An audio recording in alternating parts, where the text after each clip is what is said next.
Could diversity schemes be turning into a double-edged sword? Across Britain, in universities, offices, and government halls, a dark question is spreading: have the very programs designed to create fairness now begun to threaten social balance? The latest numbers reveal shocking truths, and behind every statistic lies a much bigger story. But before we dive into this mystery, don't forget to hit the like button, subscribe to the channel, and share your thoughts in the comments, because your voice shapes this conversation. Now, let's open the file together. A new study of more than 4,045 Britons has revealed something striking. Almost a quarter of the public, 23%, believe diversity programs aimed at hiring and supporting minorities actually disadvantage white people. And 15% said these schemes also harm the working class. The research, carried out by Oxford University, UCL Policy Lab, and More in Common, shows public support for diversity is slipping. Just over half still back these programs, but support has dropped from 62% in 2024 to a much lower level today. Luke Tryl, from More in Common UK, explained, people are most likely to support equality, diversity, and inclusion when they are rooted in British values, respecting differences, and giving everyone a fair chance. But the way EDI has been put into practice has left many feeling it's too political, too time-consuming, and unfairly favours certain groups. This shift in mood is not happening in isolation. It follows a wave of attacks on diversity, equity, and inclusion (DEI) schemes in the United States.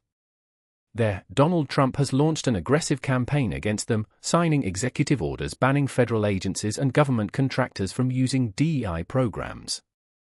He called them discriminatory, while the White House described them as dangerous, demeaning, and immoral race and sex-based preferences. In Britain too, critics are rising. Both the Conservative Party and Reform UK have questioned the value of these schemes. Reform leader Nigel Farage said back in May, public sector diversity officers should look for another job. The Oxford and UCL researchers warned that Britain is not immune to what is happening in the US.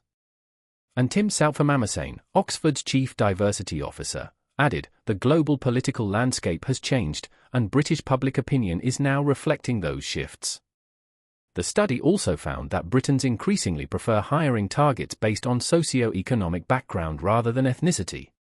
Critics have long argued that diversity programs disadvantage working-class white people, and the new results seem to prove that sentiment is growing. Big business is also moving in this direction. In February, British drug maker GSK announced it would no longer set diversity targets. The company said it still supports an inclusive culture but won't continue aspirational targets in leadership or supplier programs. Barclays Bank removed gender and ethnicity targets for its US staff, though it kept them in place in the UK. Telecoms giant BT dropped diversity measures from its manager bonus system, replacing them with employee engagement scores. Previously, 10% of bonuses depended on representation targets for women, ethnic minorities, disabled staff, and on engagement levels from underrepresented groups. Even top London law firms, Linklaters, Ashurst, and Freshfields, abandoned their rainbow logos during Pride Week this year. A changing scene. A shifting mood.